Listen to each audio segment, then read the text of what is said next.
அனைத்து சலுகைகளுடனும் நீங்களும் Kuwait, Dubai, Abu Dhabi போன்ற நாடுகளுக்கு வெளிநாடு செல்ல வேண்டுமா? உங்களுக்கான விடுமுறை மற்றும் போனஸ் அனைத்து சலுகைகளுடனும் விதேசி வெளிநாட்டு வேலை வாய்ப்பு மையம். தொடர்புகளுக்கு இப்போதைய அலையுங்கள் 0742800800. அஸ்ஸலாமு அலைக்கும் வரஹ்மத்துல்லாஹி வபரகாத்துஹு. அன்பாத அனைத்து உறவுகளுக்கும் இனிய காலை வணக்கம். உங்கள் மீது சாந்தியும் சமாதானமும் உண்டாக எல்லாம் வல்ல இறைவனை பிரார்த்தித்தவனாக இன்றைக்கும் குவைத்துடைய பல முக்கியமான செய்திகளை பற்றி தான் பார்க்க போகிறோம். வீடியோவை கடைசி வரைக்கும் பாருங்கள். தெரியாத நண்பர்களுக்கும் மறக்காமல் ஷேர் பண்ணுங்கள். வீடியோ பிடிச்சிருந்தா ஒரு லைக் பண்ணுங்கள், சப்ஸ்கிரைப் பண்ணுங்கள், தொடர்ந்தும் சப்போர்ட் பண்ணுங்கள். குவைத்துடைய டினார் மதிப்பும் உள்ளதா பார்த்தலாம். இலங்கைக்கான ரூபாயில் ஒரு தினாரின் மதிப்பு 1061 ரூபாய் 8% உள்ளது. இந்தியாவின் ரூபாயில் ஒரு தினாரின் மதிப்பு 309 ரூபாய் 14% உள்ளது. இது அல் முசைன் எக்ஸ்சேஞ்சினுடைய அப்ளிகேஷன் ஆன்லைன் ரேட் ஆகும். குவைத்துடைய பல பகுதிகள்லையுமே அல் முசைன் எக்ஸ்சேஞ்ச் பிரான்ச் இருக்குது. அதே மாதிரி ஜமியாக்கள்லையுமே அவங்களுடைய மெஷின் இருக்குது. உங்களுடைய பணத்தை அனுப்பிக்கொள்ள முடியும். குவைத்துடைய பல எக்ஸ்சேஞ்சுகள்லையுமே அக்கௌண்ட் நம்பரை மறைச்சிடுறாங்க. இதை பற்றியும் உங்களுக்கு தொடர்ந்துமே தெரியாது. நீங்கள் ஏதாவது ஒரு புதிய எக்ஸ்சேஞ்சுக்கு பழைய பற்றுச்சீட்டோட போகிறீங்களா இருந்தால் நிச்சயமாக அதில் அக்கௌண்ட் நம்பர் சரியாக இருக்கா அப்படின்றத செக் பண்ணிக்கோங்க. அப்படி இல்லாத பட்சத்தில் எழுதிட்டு போனாலும் பிழை இல்லாத அக்கௌண்ட் நம்பரை எழுதிட்டு போங்க. ஏதாவது ஒரு நம்பர் பிழைத்தாலும் கூட உங்களுடைய பணம் நாட்டுக்கு போய் சேராது. அந்த பணத்தை திரும்ப பெறணுமா இருந்தாலும் ரொம்ப நாட்களாகும், மறுபடியும் கட்டணம் செலுத்த வரும். அதே போல் எக்ஸ்சேஞ்சுகளில் பணம் அனுப்பி முடித்ததும் மறக்காமல் பற்றுச்சீட்டை செக் பண்ணி பாருங்கள். எல்லா டீட்டெயில்ஸும் சரியாக இருக்குதானே. ஏன்னா நீங்கள் சரியான டீட்டெயில்ஸை கொடுத்துருந்தாலும் கூட எக்ஸ்சேஞ்சில் வேலை பார்க்குறவங்க பிளவுறதுக்கும் வாய்ப்பு இருக்குது. அது மாதிரி பலருக்குமே நடந்திருக்குது. முடிந்த வரைக்கும் நீங்களும் உங்களுடைய கஷ்டப்பட்டு சம்பாதிக்கக்கூடிய பணத்தை நல்ல எக்ஸ்சேஞ்சுகள் மூலம் அனுப்புங்க. எங்கே அதிகமான ரேட் கொடுக்குறாங்க அப்படின்றது தெரிந்தாலும் மறக்காமல் கமெண்டில் மென்ஷன் பண்ணுங்கள். குவைத்துடைய தங்க விலையை பார்த்துடலாம். 1 கிராம் 18 கேரட் தங்கத்தின் விலை 34 தினார் 401 ஃபில்ஸ். 1 கிராம் 21 கேரட் தங்கத்தின் விலை 40 தினார் 135 ஃபில்ஸ். 1 கிராம் 22 கேரட் தங்கத்தின் விலை 42 தினார் 61 ஃபில்ஸ்.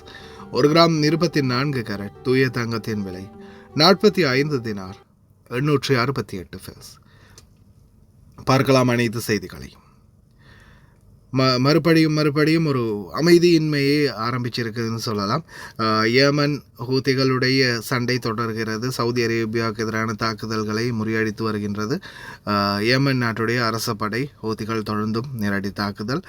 தலையை பிச்சுக்கிட்டு மாறி இல்லை யுத்தம் நடத்தணும், இல்லை யுத்தம் நடத்தக்கூடாது, இல்லை சமாதான பேச்சுவார்த்தைக்கு போகணும் அப்படின்னு ஈரானுக்குள்ளேயே மாறி ஒரு பேச்சுவார்த்தை போராட்டம் இப்போ ஆரம்பமாக இருக்குது அப்படின்னு சொல்கிறாங்க. அதே மாதிரி இந்த சூழலில் பார்த்திங்கன்னா மேரிடைம்ஸ் அத்தாரிட்டி தொடர்ந்துமே மிகப்பெரிய ஒரு வீழ்ச்சியை அடைஞ்சு வரதாக தெரிவிச்சிருக்கிறாங்க. குறிப்பாக கல்ஃப் நாடுகளில் பெர்ஷியன் கடல் வழியாக பயணிக்கக்கூடிய எண்ணெய் கப்பல்களுடைய நிலைமை தொடர்ந்தும் மோசமாகி வரதாக தெரிவிச்சிருக்கிறாங்க. உங்களுக்கே தெரியும் இந்த நாடுகளில் எண்ணெய் வளம் எவ்வளவுக்கு இருக்குதோ அந்த எண்ணெய் வளத்தை வெளியில் விற்றால்தான் இந்த நாட்டுக்கு லாபம். விற்பனை எந்த அளவுக்கு அதிகரிக்குதோ அந்த அளவுக்கு இந்த நாடுகளில் செல்வம் செழிச்சுக்கிட்டே இருக்கும். எண்ணெய் வியாபாரம் குறைஞ்சிடுச்சுன்னா அதுக்கப்புறம் மிகப்பெரிய ஒரு பொருளாதார வீழ்ச்சியை சந்திக்க வரும் அரபு நாடுகள் அப்படின்னு சொல்கிறாங்க. எல்லாம் வல்ல இறைவன் தான் பாதுகாக்கணும். முடிந்த வரைக்கும் பிரார்த்தனை பண்ணுவோம், விரைவில் யுத்தம் முடிவடைந்து ஒரு அமைதியான சூழல் நிலவணும் அப்படின்னு. அதே போல் என்னடா குடிநீர்லையும் பிரச்சனையா அப்படின்னு கேட்டிங்கன்னா, ஆமாம் மக்களே, தற்போதைய சூழலில் பார்த்திங்கன்னா அரபு நாடுகளில் உங்களுக்கே தெரியும் இப்போதைய சிச்சுவேஷனில் நம்ம ஃபேஸ் பண்ணுற முக்கியமான ஒன்று இந்த நாடுகளில் கடல் வழியாக பயணிக்கக்கூடிய கப்பல்கள் மீது நடத்தப்படும் தாக்குதல்.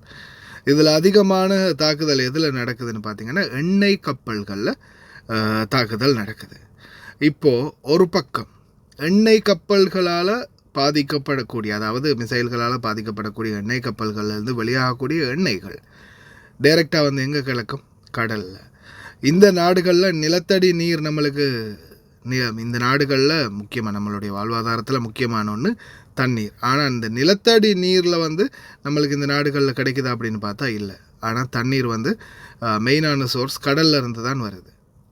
ஒரு பக்கம் இந்த எண்ணெய் கசிவால் மிகப்பெரிய ஒரு பாதிப்பு ஏற்படலாம் அப்படின்ற ஒரு அச்சம் நிலவி இருக்குது. இன்னொரு பக்கம் கடல் நீரில் ஏதாவது கலக்கப்படலாம் அப்படின்ற ஒரு பயமும் இருக்குது அப்படின்னு தெரிவிச்சிருக்கிறாங்க.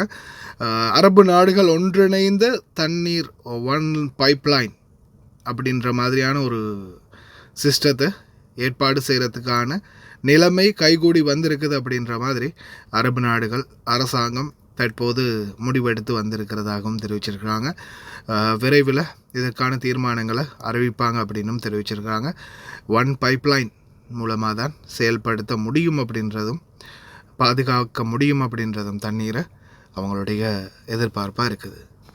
அப்தலி பகுதிகளிலையும் மீண்டும் மின்சாரம் தடைப்பட்டு இருக்குது.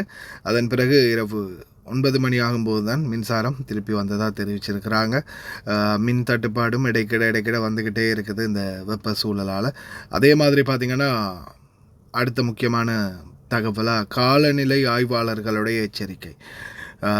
காலநிலை தற்போதைய நிலைமையில் பார்த்திங்கன்னா கொஞ்சம் கொஞ்சமாக வெப்பநிலை குறைஞ்சி வருது அப்படின்னு சொல்கிறாங்க. அதே மாதிரி எதிர்வரும் நாட்களில் ருத்துபாவுடைய தாக்கம் அதிகமாக இருக்கும்.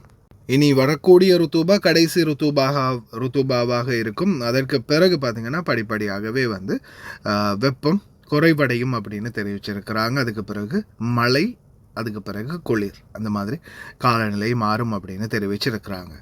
அதே போல் கைத்தான் பகுதிகளில் வாகனம் ஒன்று நிறுத்தி வைக்கப்பட்டிருந்தது, தீப்பற்றி இருந்திருக்குது. தீ அணைப்பு படை விரைந்து போய் தீய கட்டுப்பாட்டுக்குள்ளே கொண்டு வந்திருக்கிறாங்க. யாருக்கும் எந்த ஒரு காயமும் இல்லை. அதே போல் அந்தலூஸ் பகுதிகளில் ஒரு வீட்டில் தீ விபத்து ஏற்பட்டிருக்குது. உடனடியாக தீயணைப்பு படை விரைந்து போய் தீய கட்டுப்பாட்டுக்குள்ளே கொண்டு வந்திருக்கிறாங்க. ஒருத்தர் வந்து காயமடைந்ததாகவும் உடனடியாக மருத்துவ சிகிச்சைக்காக அவங்கள அவசர பிரிவுக்கு மாற்றப்பட்டதாகவும் தெரிவிச்சிருக்கிறாங்க. அதே மாதிரி டிரைவர்கள் ரொம்ப கவனம், மிக முக்கியமான எச்சரிக்கை. இது குறிப்பாக பார்த்திங்கன்னா கத்தார் உள்துறை அமைச்சகம் எச்சரிச்சிருக்கிறாங்க. அதிவேக சாலைகளில் வேகம் கம்மியாக போகிறீங்கன்னா கடைசி ட்ராக்கில், இடது பக்க ட்ராக்கில் போகாதீங்க, முடிஞ்ச அளவு மிடிலுக்கு மாற்றிக்கோங்க அப்படின்றத தெரிவிச்சிருக்கிறாங்க. அதே போல் குவைத்துடைய உங்களுக்கே தெரியும், கடந்த காலங்களில் அப்தலி போர்டரில் தாக்குதல் நடந்தது. அதை மறுபடியும் ரெஜிஸ்டோர் பண்ணுறதுக்காக 1 மில்லியன் டினாரை வந்து கொடுத்துருக்குறாங்க. NBK நேஷனல் பேங்க் வந்து வழங்கியிருக்கிறாங்க அப்படின்றதும் குறிப்பிடத்தக்கது. அதே மாதிரி பார்த்திங்கன்னா எஜிப்தியன் ஒருவர் டிவி ஒன்று திருடி தன்னுடைய நாட்டுக்கு கார்கோ அனுப்பினதுக்காக கைது செய்யப்பட்டிருக்கிறாரு. அதே மாதிரி பார்க்கின் சண்டை ஒன்று நடந்திருக்குது. கத்திக்குத்து பிதுன் நபர் ஒரு குவைத்தி குடிமகன் மேலே.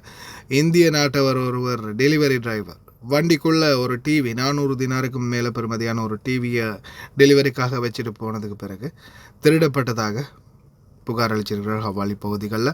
அதே மாதிரி 47 பேர் கேம்பெயினில் கைது செய்யப்பட்டிருக்கிறாங்க அப்படின்றதும் குறிப்பிடத்தக்கது. அதே மாதிரி வாகனம் ஒன்று பார்த்திங்கன்னா தீப்பற்றி எரிந்திருக்குது. இந்த திடீர் தீ விபத்தில் உடனடியாக பெட்ரோல் ஸ்டேஷன் ஊழியர்கள் ஒன்று சேர்ந்து உடனடியாக அந்த தீயை கட்டுப்பாட்டுக்குள்ளே கொண்டு வந்ததாக தெரிவிச்சிருக்கிறாங்க.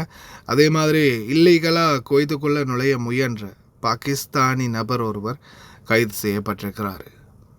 இந்த நாட்டுக்குள்ளே சட்டவிரோதமாக தரை வழியாகவும் சிலர் வந்து உள்ள நுழைய முயற்சி பண்ணுவாங்க. அவங்களும் கைது செய்யப்படுறது குறிப்பிடத்தக்கது. லயன் எக்ஸ்பிரஸ் கார்கோ நம்பகமான கார்கோ. இதோ நீங்களும் தொடர்பு கொண்டு உங்களுடைய கார்கோ பொருட்களை அனுப்பலாம். 90 93 61 67 தொடர்புக்கான இலக்கம் 66 16 84 14. இன்னொரு இலக்கம் 55 17 27 47. அதே போல் இன்னுமொரு இலக்கம் 50 53 79 39. இன்னுமொரு இலக்கம் 99 69 84 94. இப்போது உங்களுக்கும் குவைத்தில் இருந்து ஏர் கார்கோ மூலம் உங்களுடைய பொருட்களை இலங்கை தாய் நாட்டுக்கு பாதுகாப்பாக அனுப்ப லயன் எக்ஸ்பிரஸ் கார்கோவை இப்போதே அழையுங்கள். 65675177 என்ற தொலைபேசி இலக்கத்திற்கு. مساكم الله بالخير وأجواء غير مستقرة. نلاحظ الجو فيه غبار ثم تقلب الرياح الجنوبية فيها رطوبة عالية خاصة على المناطق الساحلية. هذا بسبب أجواء السيل واقترابنا من الخريف، وهو أجواء غير مستقرة تبدأ معانا من 1/9 بإذن الله تعالى، ودخولنا في الخريف مناخيا فنشهد حالة عدم استقرار ورياح متقلبة فيها رطوبة عالية ثم تقلب على الشمالية الغربية وفيها غبار. فمع هذه الأجواء فتشكل عندنا الغيوم، لكن فرص الأمطار ضعيفة بسبب الحرارة العالية اللي لا تزال مستمرة ويانا في الصيف، وبالتالي تشتت هذه الرطوبة وتبخرها، وبالتالي تفكك الغيوم وتضعف معها فرص الأمطار. لكن إذا كانت الرطوبة عالية تتجاوز 90% فإنها إن شاء الله فيها تكثيف للغيوم، وبالتالي تغطي على حرارة الشمس، ونشهد رشات أمطار خفيفة صيفية بإذن الله تعالى متوقعة من نهاية هذا الأسبوع.